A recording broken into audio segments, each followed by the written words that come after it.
সুবহানাল্লাহ কবেন কোথার মেহমান? আল্লাহর জান্নাতের মেহমান। এই জন্য খেয়াল করা দরকার। মান ক্বারাআল কুরআন ফাস্তাযহারাহু ফাআহাল্লা হালালা ওয়া হাররামা হারামা আদখালাহুল্লাহুল জান্নাহ ওয়া শাফাআহু ফি আশরাতিন মিন আহলি বাইতিহি কুল্লুহুম ক্বাদ ওয়াজাবাত লাহুন নার। নবীজি জানায় দেয় এই আল্লাহর ওলিরা খেয়াল করেন, নবীজি জানায় দুনিয়ার জমিনে যারা হালালকে হালাল হারামকে হারাম জানা চলে এরা তো জান্নাতে যাইবই, সাথে সাথে এ দুনিয়ায় তার ফ্যামিলি নিকটস্থ 10 জন মানুষ জাহান্নামী হয়ে গেছে। ওয়াজাবাত লাহুন নার, 10 জন মানুষ জাহান্নামী হয়ে গেছে।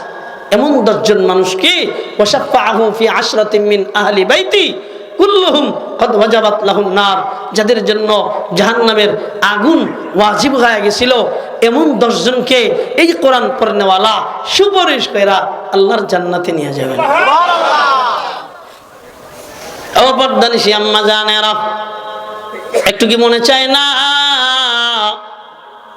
একজন হাফেজের আলেম, একজন হাফেজের মা হবেন? ও বাবাজিরা, মনে কি চায় না একজন হাফেজের বাবা হবেন?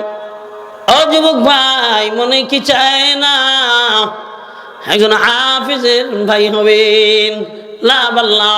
আপনি যখন জাহান্নামে রওনা করবেন, জাহান্নামের ফেরেশতারা শিকল বাঁধিয়া জাহান্নামের দিকে ধাওয়া নিয়ে যেতে থাকবে।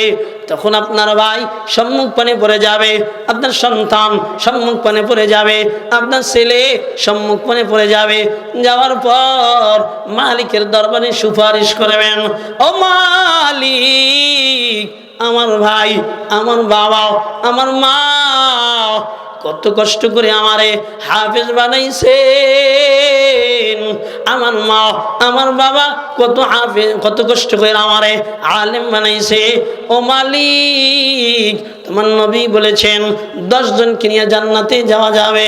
এই সন্তান ওই মাকে, ওই বাবাকে, ওই ভাইকে, ওই বিবিকে, ওই বোনকে, ওই ছেলেকে, ওই মেয়েকে, আর যদি তার কাছে হয়ে যায় দাদা, কাছে হয়ে যায় নানা, তাদেরকে নিয়েও আল্লাহ জান্নাতে চলে যাবে। বলেন সুবহানাল্লাহ। একটু